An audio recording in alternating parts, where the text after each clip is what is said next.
Olá, ouvintes! Começa mais um Conversa Criminal, o seu podcast sobre ciências criminais. Sou Augusto Rodrigues, advogado criminalista, e hoje eu conto com a presença do Silvano Furtado. Tudo bem, Silvano? Como é que você vai? Tudo bem, meu caro? Vou muito bem.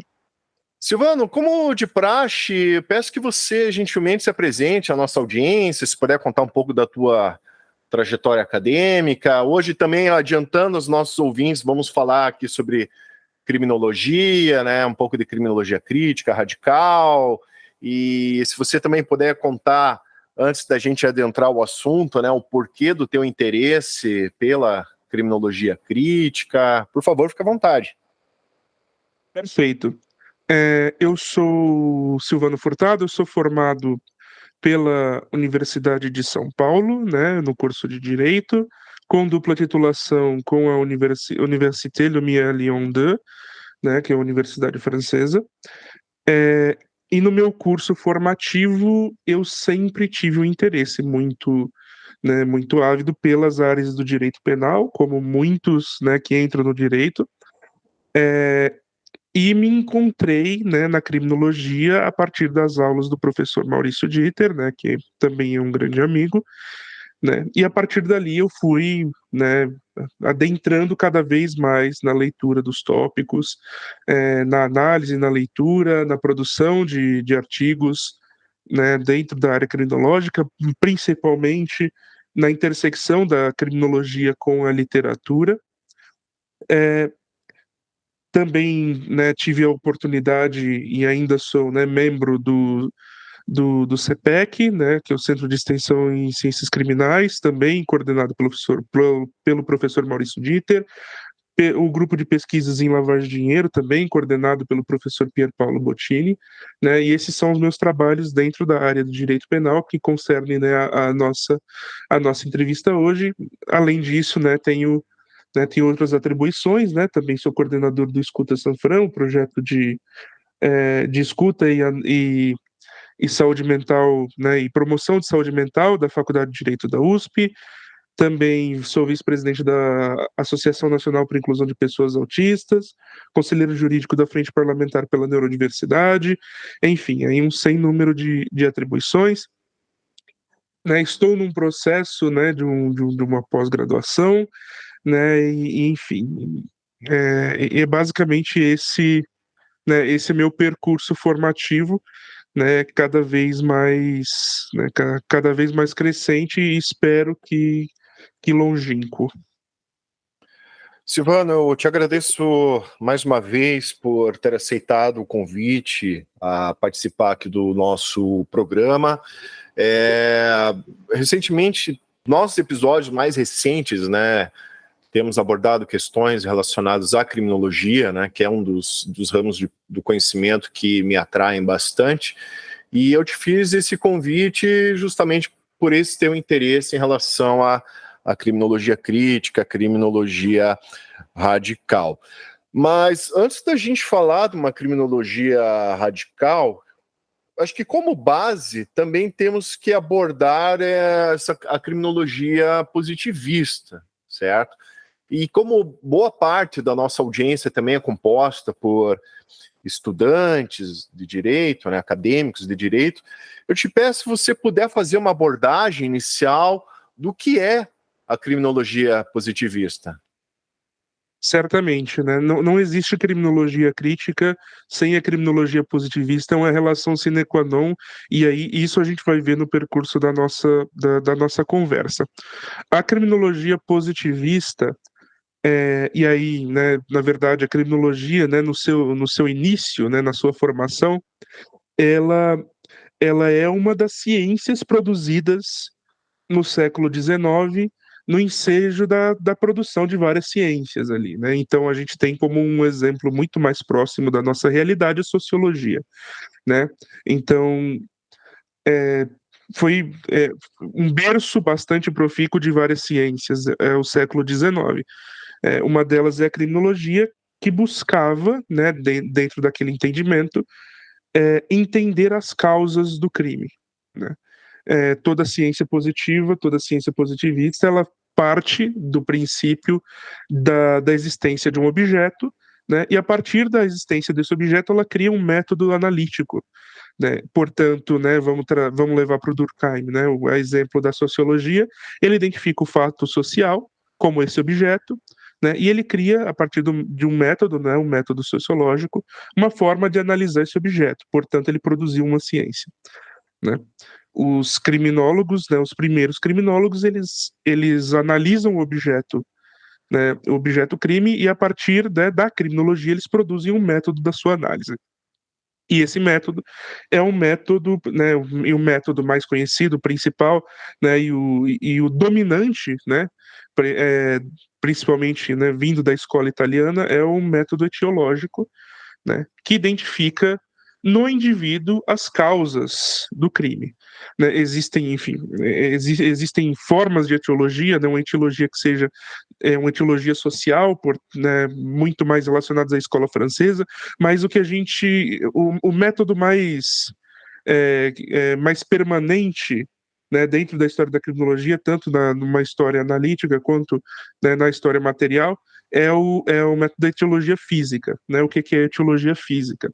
É analisar no corpo do indivíduo as causas do seu comportamento, as causas daquele crime. E existe um motivo para isso, né? Esse motivo não é um motivo necessariamente um motivo maléfico. A gente não pode cometer o anacronismo de olhar esses cientistas do passado com os olhos de hoje, né? Então então quer dizer que eles estavam sendo racistas, nossa, olha só como eles fizeram coisas erradas. Na verdade, eles estavam tentando produzir um tipo de conhecimento a partir das bases que eles tinham, né? E a partir das bases que eles tinham, eles acreditavam, né, na necessidade da existência de um método que analisasse o crime de forma neutra, né? Como você analisa um elemento humano de forma neutra, né? Você retira dele toda a sua subjetividade, você tira seus sentimentos, emoções, sua fala, você tira tudo, e o que sobra é um corpo, né, uma carcaça, da qual você pode remover aqueles elementos que você precisa estudar para tentar identificar o comportamento, para tentar identificar de onde vem o comportamento daquele indivíduo, né? Então você começa a medir orelha, você começa a medir nariz, você começa a medir os olhos, intestinos, você começa a fazer uma série de medições fisiológicas, né? Porque, novamente, as medições fisiológicas elas não mentiriam, né?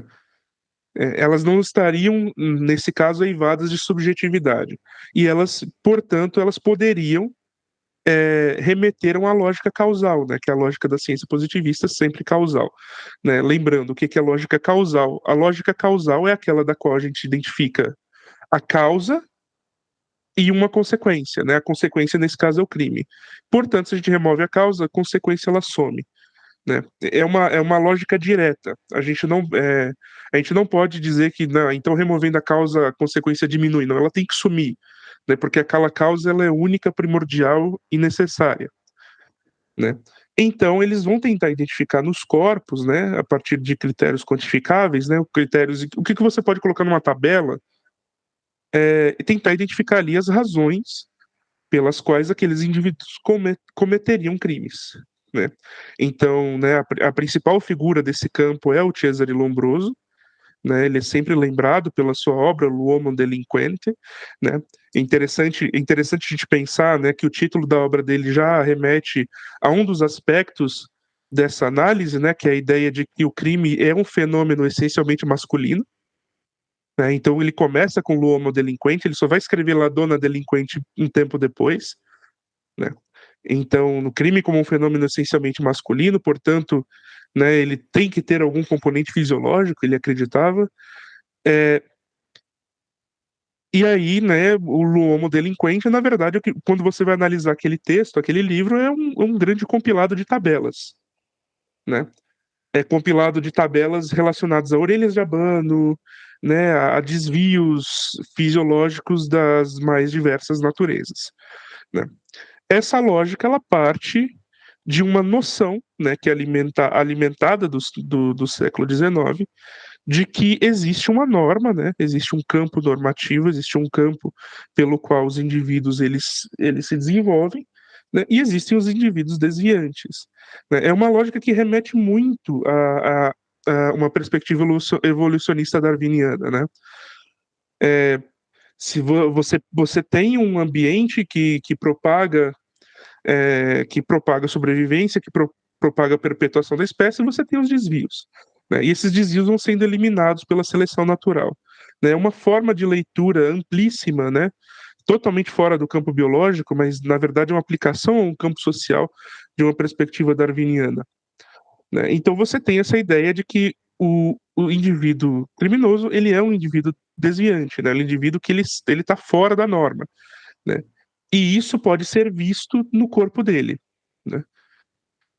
O Lombroso ele faz análise, ele faz um trabalho hercúleo de análises de vários corpos, né? Ele faz um trabalho longuíssimo, e vai catalogando, né, esses achados dele, atualizando o próprio livro, né, tentando entender de onde vem aquele comportamento, né, de onde ele tirava sua amostragem, principalmente ele tirava das cadeias, né, e tirava dos campos de batalha, né, então o indivíduo normal, né, digamos, ele tirava do campo de batalha e o indivíduo desviante ele tirava, né, dos corpos, né, que saíam das cadeias. E essa é a perspectiva da criminologia etiológica no seu nascimento, né? De uma perspectiva de uma etiologia necessariamente física, né? Existe um outro campo, né, que é uma escola francesa muito mais voltada à ideia de uma etiologia social. Então, o ambiente social, o que eu acho bastante engraçado, porque apesar da etiologia social ela estar ultrapassada, a gente ainda vê ela em discurso político progressista moderno, né? A ideia de que o ambiente social fez com que aquele indivíduo, né, moldou aquele indivíduo para aquele comportamento, né?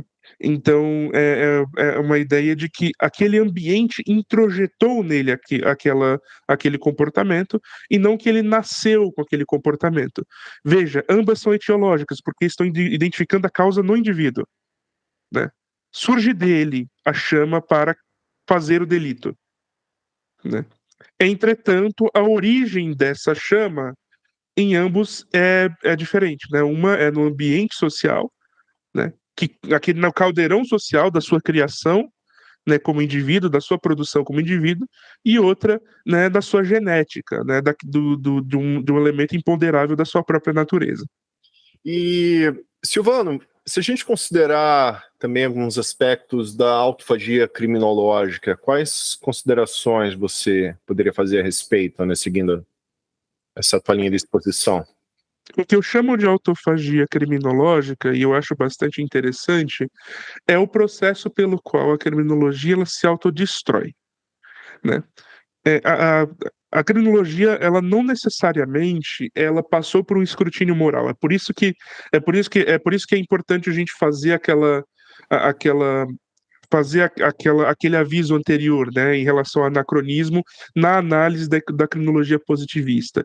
São pessoas que acreditam na sua própria ciência e que com afinco tentam produzir ciência. E como cientistas, eles observam que seu trabalho está falhando, né? O que todo bom cientista faz quando ele analisa e vê que o seu método está falhando, ele troca de método. E é justamente esse processo, né, que é um processo autofágico de destruição dos próprios princípios, né, das próprias bases, né, que estruturavam a tecnologia positivista, que faz com que ela deixe de ser útil, né? Não é digamos assim, não como muitos dizem, uma análise moral e ética dos horrores do Holocausto, né? Ou análise moral e ética dos horrores do fascismo, que destroem a perspectiva etiológica da criminologia. Mas sim um processo pelo qual ela acaba se submetendo mesmo como ciência, né? Ela se autodestrói. Ela se autodestrói porque os resultados não são satisfatórios, né? Essencialmente, os resultados eles não são satisfatórios, né? Eles não observam essa relação direta entre os corpos dos indivíduos e o comportamento deles, né? Eles, assim, anos do fazer criminológico trazem essa consequência, né? E aí eles produzem, e aí a gente encontra, né, uma crise, né? O que é criminologia crítica, se não a crise da criminologia positivista, né? A criminologia positivista entra em crise, portanto a criminologia ela deve reinventar-se ou desaparecer, né? Esse é o processo natural pelo qual esse campo ele passa. Você tinha até feito as considerações, né, a respeito da criminologia positivista, deu exemplo do Cesare Lombroso, que ele fez o estudo, né, com esses corpos, né, oriundos das prisões ou dos campos de batalha, e a partir dessa análise dos corpos das prisões, por exemplo, né, ele foi desenvolvendo características, né, que poderiam identificar um criminoso nato, né, seja pelo formato da orelha e por aí vai. Mas daí agora uma questão que a gente tem que pensar, né, a partir de um etiquetamento, de um labeling approach, aí que tá. A pessoa ela comete crimes em razão das determinadas características físicas dela, ou ela ocupa mais as cadeias, na época, né, por exemplo, e hoje também, né, a gente pode pensar dessa forma, em razão da própria seletividade, da criminalização de determinados grupos sociais. Também, se você puder fazer considerações nesse sentido, também considerando o labeling approach. Sim, é interessante, né? O labeling approach, ou a teoria do etiquetamento, né? E aí a gente associa ela a figuras como Howard Becker, o Irving Goffman, o Edwin Lemaire, são uma análise crítica dessa própria premissa da criminologia, né? O que é o crime para começo de conversa? A gente precisa definir esse objeto, né? O objeto da criminologia é o crime? O objeto da criminologia é o crime? Tipo, é o crime, é o criminoso, é a vítima, né? Nem todo crime tem vítima, mas todo crime tem criminoso. O que é crime, necessariamente? O labeling approach chega à conclusão de que, na verdade, o crime não é um objeto natural, né? Portanto, a gente não pode pensar em causas naturais do comportamento criminoso, até porque o próprio conceito de crime não é um conceito natural. O crime é aquilo que a gente escolhe que é crime, né? Aquilo que o direito escolheu como crime, aquilo que a gente etiqueta como crime, né?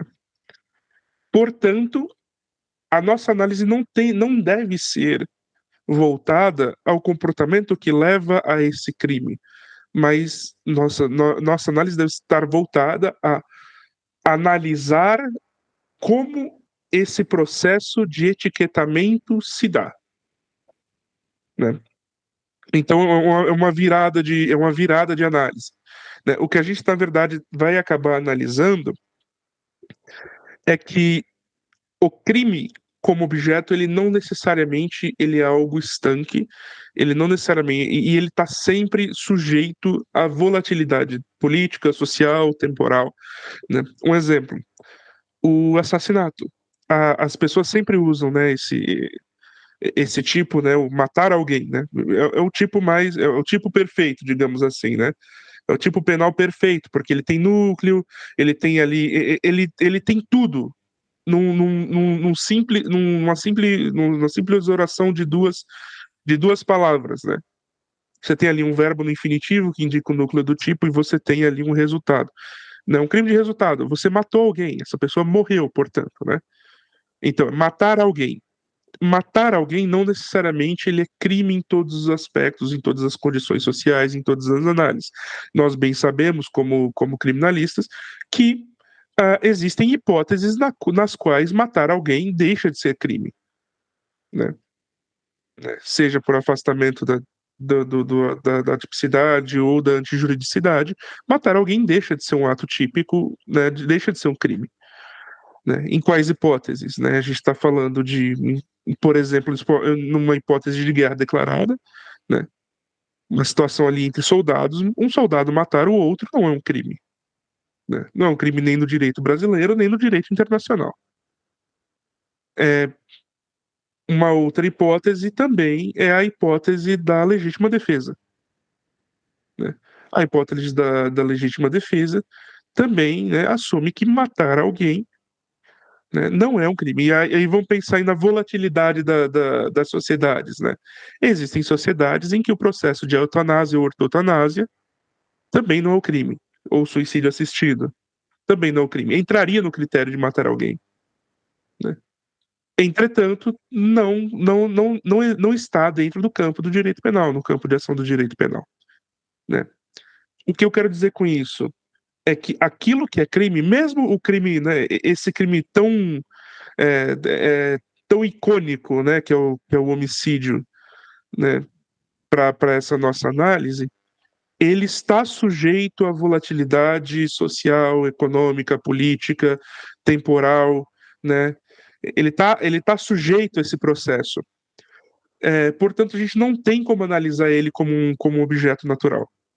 A gente pode analisar outras coisas como objetos naturais. Por exemplo, né, analisar perfis de violência. Mas isso é outra coisa. Isso não é a coisa para a qual a criminologia se presta. A criminologia tem que estudar o crime.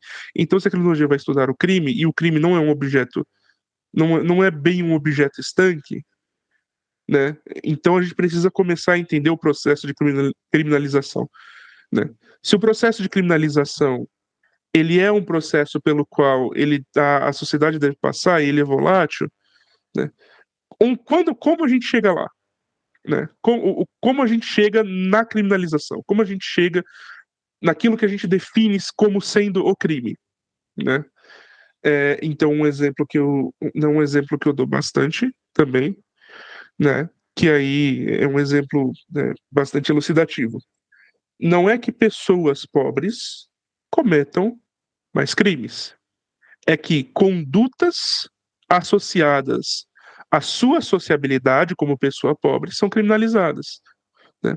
Portanto, a gente vê, por exemplo, criminalização de batidão, né, de aspectos de uma sociabilidade, de uma cultura, né, de uma cultura das comunidades, das favelas, das periferias, criminalizado, né? A gente vê esse aspecto criminalizado, né?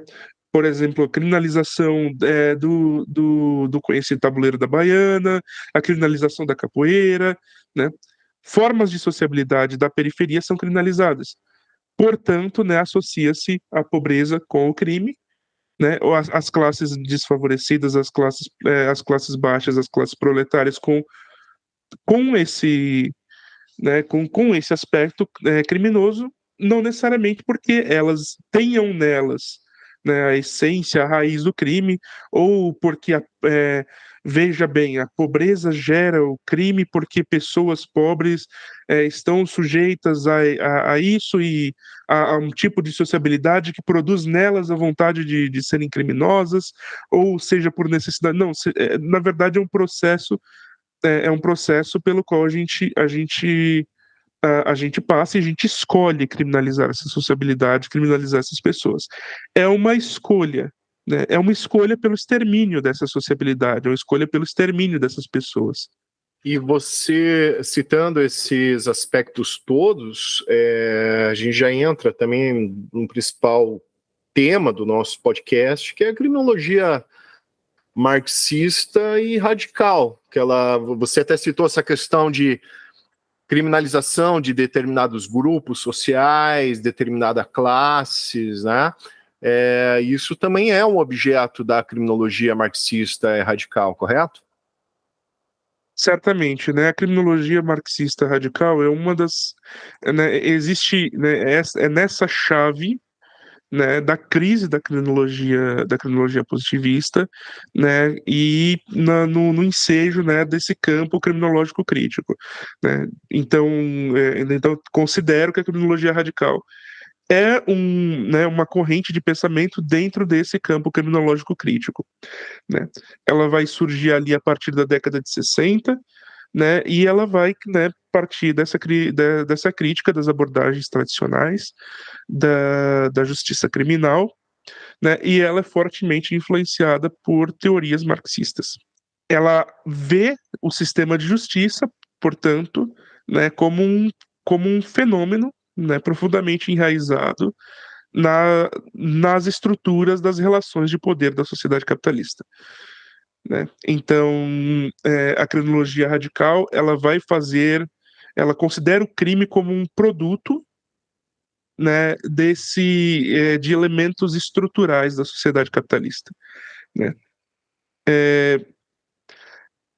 Considera, portanto, né, que existe, né, considera esse processo de criminalização, né, tem um enfoque bastante acentuado na desigualdade, né, então na implicação enviesada do direito, assim como a gente havia comentado, né, sobre o labeling approach, né, também bastante forte o viés da ideia de controle social, né? Então a gente tem a figura, por exemplo, do David Garland, que faz uma análise bastante veemente, né, da política criminal como um mecanismo de controle social, né, um dos mecanismos de controle social do Estado capitalista. Trabalho também do Jock Young, do Stanley Cohen, né, o Stanley Cohen tem um trabalho bastante interessante sobre o pânico moral, né, e a rotulação social de certas comunidades. Enfim, né, a criminologia radical tem um enfoque bastante importante, né, nessa análise marxista, na relação entre o capitalismo, né, e a criminalização, né, essa criminalização como produto dessa desigualdade, né, a criminalização de certas sociabilidades. Também faz, também faz uma crítica a uma economia política do crime, né, a ideia de que de como aspectos político-econômicos fazem parte do cálculo de criminalização, né? Então, é basicamente, né, um aspecto. A criminologia radical ela é interessante porque ela assume um aspecto bem transformativo, né? Assim como o próprio marxismo tem esse aspecto transformativo, né? Apesar de analítico, tem um aspecto bastante transformativo, né? Como identifica como estrutural essa cadeia de relações, né? Inclusive, né, um pequeno disclaimer, né? Por mais que eu tenha comentado sobre o David Garland, Jock Young e Stanley Cohen, eles não são autores da criminologia radical, mas da criminologia crítica.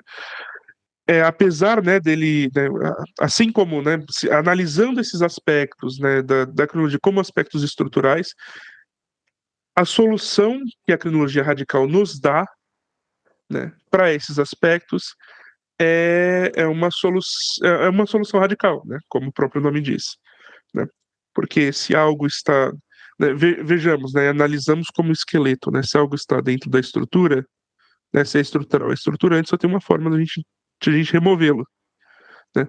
Então não há reforma que dê conta desse aspecto, não há reforma que dê conta de lidar com essa perspectiva, né? Portanto, né, sendo estrutural, há de se derrubar a estrutura. Se derrubando a estrutura, se derruba tudo que está em cima dela, né? Então é uma perspectiva crinológica que tem um foco bastante forte, né, um foco até, né, um foco bem coerente com a sua própria raiz, a influência teórica marxista, né, que é a abolição radical, né, do capitalismo, junto, né, junto à sua estrutura, e a sua forma, né, de estruturação do sistema penal, né? O sistema penal, nesse caso, seria assim, apenas uma das formas de controle social dessa estrutura, né? E estando enraizado nessa estrutura, para você lidar com ele, você precisa destruir a estrutura. Você citou o modo de produção capitalista, né? Até se a gente voltar na origem da pena de prisão, ela está diretamente relacionado com o surgimento, né, do Estado moderno, liberal, burguês, junto com a transição, né, do modo de produção feudal para o modo de produção capitalista, muito do que é abordado também na obra Cárcere e Fábrica, do Dario Melozzi e do Máximo Pavarini. A questão da pena de prisão, que é muito abordada, né, por alguns criminólogos com essa influência marxista, é a questão de mensurar a punição, né, pela supressão de um determinado tempo, certo? E também em relação ao que a gente pode chamar de adestramento, um treinamento, né, dessa mão de obra camponesa para uma mão de obra fabril, né, proletária, para as fábricas. E só que aí também, como você citou no início do programa, a gente tem que tomar certos cuidados com determinados anacronismos e verificar também a realidade de cada região, determinado país, enfim, a realidade do surgimento da prisão, a finalidade da prisão na Europa é nos Estados Unidos, né, pode ser outro, né, como você pode abordar, e no Brasil também a gente pode considerar a pena de prisão com uma outra finalidade, desse aspecto crítico. Para nossa audiência, você pode colocar, Silvano, essa ideia, a partir desse princípio, né, do surgimento da pena de prisão na Europa, né, com a mudança, né, dessa mão de obra camponesa para uma mão de obra das cidades, né, das fábricas, também se quiser abordar ali dos Estados Unidos, e por fim, chegando à nossa realidade nacional, né, a realidade brasileira. Bem, é bastante interessante isso, né? Existe uma análise taxonômica da prisão, principalmente relacionada aos trabalhos do Michel Foucault, né? As pessoas se remetem muito, né, ao Surveiller e Punir, Vigiar e Punir em relação a isso, porque ele faz uma análise taxonômica da origem da prisão na Europa, principalmente, né? A gente identifica, né, uma anedota que muita gente conta: quando foram derrubar a Bastilha estava vazia, né? Tinham poucos prisioneiros ali, porque a prisão não era um método corriqueiro de punição no Ancien Regime. Né? O método de punição mais corriqueiro eram as sevícias corporais, né? Era, no caso, né, tem um trabalho do Goya, né, bastante interessante, chamado Por Una Navarra, né, que mostra um garrote, né, apertando o pescoço de um camponês, né, que havia sido morto por portar uma navalha. Não, então, assim, a gente tem nesse medievo, né, que é um termo bastante interessante, né, porque não parece é um tempo tão pequeno, né, assim, de uns 1000 anos, de um tempo, né, com tantas pluralidades, mas, né, e é difícil fazer generalizações, mas vamos pensar na Europa Ocidental. As penas, elas eram penas corporais, né? A gente tinha ali, né, um aspecto bastante forte de penas corporais. A prisão, a privação de liberdade não era a pena primária como é hoje, né? Ela torna-se uma pena primária, né, na virada do medievo para, né, pro capitalismo primitivo, né, na ideia de capitalismo primitivo, e ela assume diferentes funções em diferentes comunidades, né?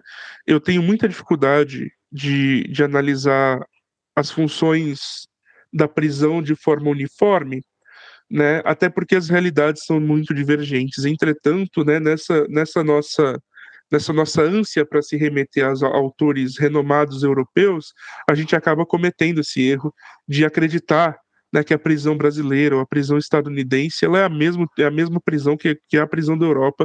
Não é, né? Então a ideia do Foucault de panótipo, de domesticação, né, como você havia dito, né, de docilização de corpos para um exército de reserva, né, então o que a gente chama de exército de reserva, é basicamente né, o que os modernos chamariam de desemprego, né? Desemprego produz o que a gente chama de exército de reserva, que é o operariado que está pronto para assumir, né, assim que, enfim, né, assim que o seu igual não consiga mais produzir, né? Então, né, nessa perspectiva, a Europa Ocidental tem uma prisão voltada à criação desse exército de reserva, uma docilização desses corpos, né, para a reprodução de um modo de produção capitalista. Isso faz bastante sentido. Já nos Estados Unidos, a realidade é completamente outra. A gente tem a abolição da escravidão nos Estados Unidos pela 13ª emenda, e a 13ª emenda fala que ninguém será submetido a trabalhos forçados, a não ser em caso de crime cometido, né? O que isso significa? Você remove dos campos de algodão do sul a lógica escravagista e transfere ela para dentro dos presídios. Então você tem uma exploração, né, inclusive permanente até hoje, uma exploração do trabalho escravo de presos, né, para produção, enfim, para produção em várias indústrias diferentes, né? Então, nos Estados Unidos, a reprodução da lógica escravagista dentro do âmbito penal. Na Europa, é a tentativa de docilização e domesticação de corpos para o cumprimento do exército de reserva. No Brasil, bem, no Brasil não é para nenhum dos dois. No Brasil, a gente sempre tem um desemprego galopante, né, generalizando boa parte da nossa história, a gente sempre tem um desemprego galopante, a gente não precisa de exército de reserva, né? Exército de reserva no Brasil se surge, se faz, né, justamente pela pobreza, né, a pobreza dá conta de criar esse exército de reserva, e nem a gente tem uma exploração e também a gente não tem uma exploração do trabalho prisional como parte do trabalho escravo, até porque a gente tem programas, né, de ressociabilização, né, como chamam, voltados à ideia de trabalho, e não existem empresas que estejam dispostas a explorar esse trabalho, né, por vários elementos, um deles principalmente é o preconceito. Portanto, a prisão do Brasil ela tem só uma função, que é remover esse ser humano da convivência social, né, e, portanto, exterminá-lo, né. A ideia é que ele deixe de existir para a sociedade como um todo, né, e que ele não seja mais uma presença, né. Essa é a ideia da prisão no Brasil, né. A prisão no Brasil é um lugar onde você esquece a pessoa, né. A gente tem ali, né, no histórico brasileiro do que é a prisão. A prisão ficava embaixo da prefeitura, né. A prisão tradicional brasileira ficava embaixo do prédio da prefeitura, né, justamente num subsolo para que ninguém veja, né, não é para estar ali, né. Muito parecido com a nossa lógica manicomial, né. A ideia de remover aquele ser desviante da convivência e fingir que ele não existe. Né, e portanto exterminá-lo, remover sua existência incômoda, né. Portanto, são lógicas completamente diferentes, né, e eu gostaria que as pessoas, né, se as pessoas remetessem menos à lógica europeia, mesmo que ela seja verdade para a Europa, e eu tenho dúvida se ela é verdade para a Europa Ocidental como um todo. Eu não conheço, né, todas as prisões ou como é o histórico prisional de todos os países da Europa Ocidental, né, mas eu sei que é verdade, né, para aquela análise que o Foucault tinha feito da França, da Alemanha, da Espanha, né, mas essa não é a verdade, nem para os Estados Unidos, nem para o Brasil. E você citou o principal aspecto mesmo em se tratando da Europa é o anacronismo, porque se analisarmos a prisão, o surgimento da pena de prisão nesse início, né, do modo de produção capitalista, dessa transição, né, de um modo de produção feudal para o capitalista, a finalidade da prisão na época era bem explícita, né, como você falou, a questão justamente dessa transição, né, dessa mão de obra camponesa para uma mão de obra proletária, urbana. Então, acho que também a gente, considerando alguns aspectos, o anacronismo deve ser observado, né? Mesmo em se tratando, se a gente pensar a finalidade da prisão na Europa num século XVIII para XIX, tem uma diferença da prisão hoje no século XXI, né? Considerando demais questões sociais, né, que tem na Europa, né, seja xenofobia, principalmente ali com os migrantes, né, que vêm ali do Oriente Médio, da Ásia. Hoje a gente vê ali um surgimento, né, um ressurgimento, né, da extrema-direita na Europa com esse discurso xenófobo muito forte, né. Então, se a gente pensar dessa forma também, né, de um aspecto de seletividade, enfim, analisar com esse olhar de hoje, de século XXI, né? Qual a finalidade da prisão na Europa hoje, né? Então, são questões mesmo que a gente tem que observar, tendo em vista características de tempo e espaço. Você concorda nesse sentido? Com certeza, a gente precisa analisar essas questões dentro do seu tempo.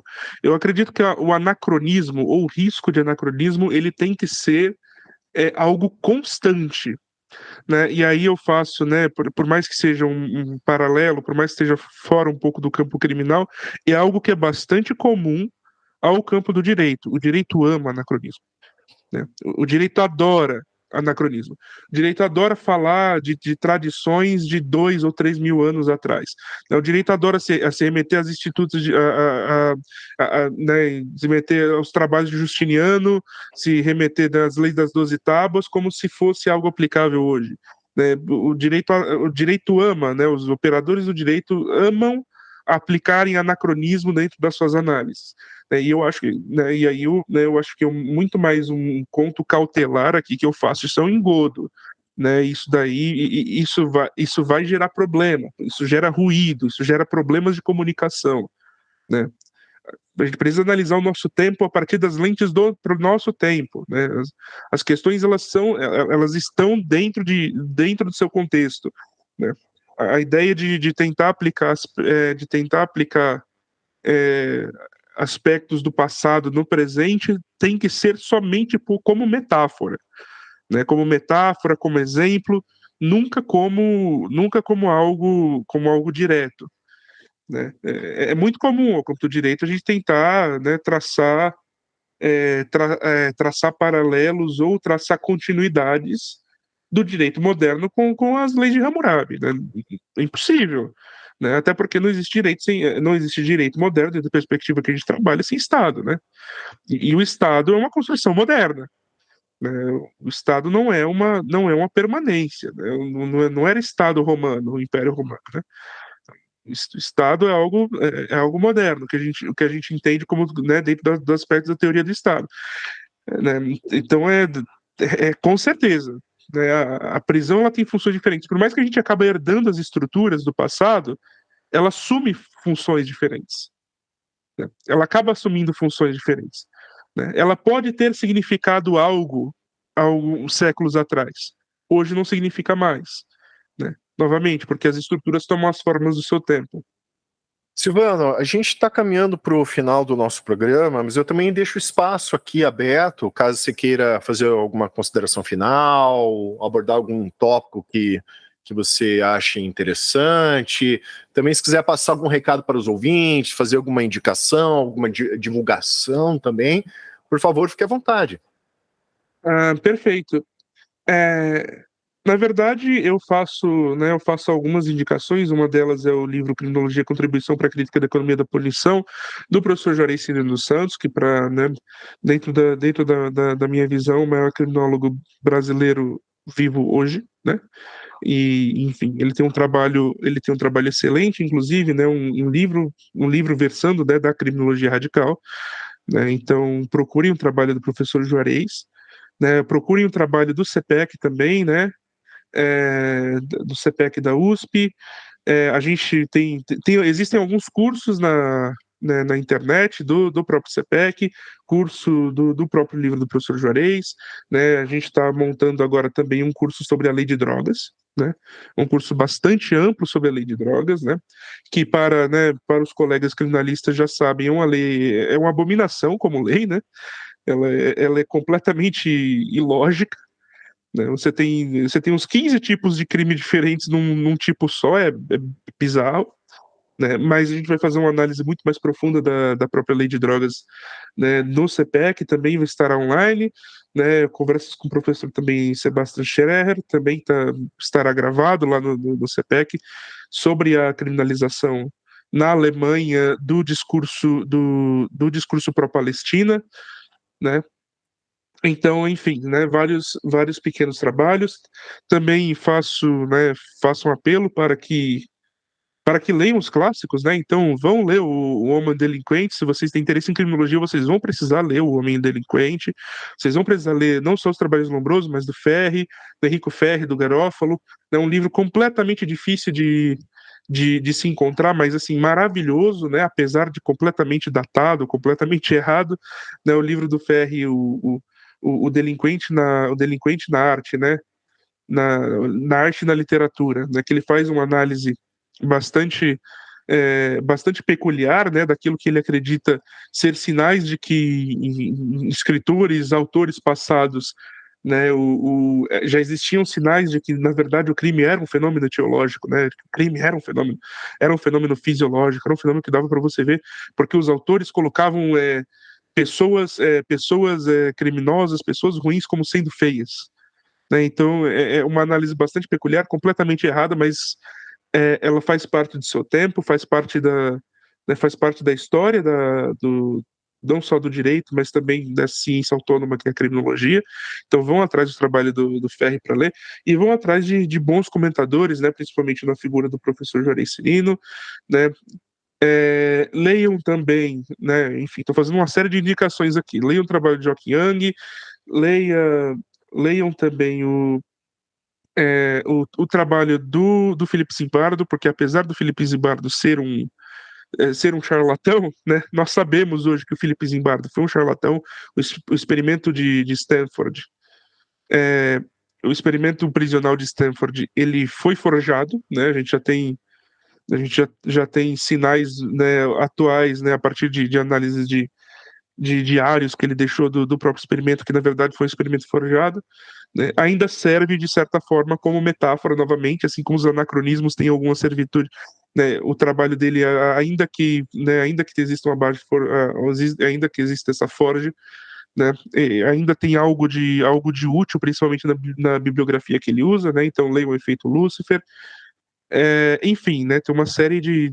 Leiam Roger Matthews, né, tem uma série aí de trabalhos, né, para quem tem interesse em criminologia, não faltará leitura para o resto da sua vida. E aí, um outro recado também, né, né, um recado mais voltado ao meu próprio trabalho, né, vão atrás da Associação Nacional para a Inclusão de Pessoas Autistas, é um trabalho bastante importante, bastante interessante, né, um trabalho enfim, né, que gera um labor bastante alto, mas que também, né, tem uma expansão muito muito importante, né, um trabalho político muito importante.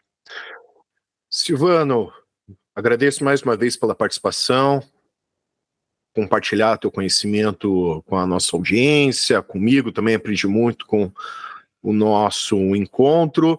Também agradeço a você, ouvinte, que nos acompanhou até esse momento, e te peço uma gentileza. Se você conhece alguém que possa se interessar por esse conteúdo, por favor, nos ajude compartilhando esse episódio. Assim vamos propagando conhecimento.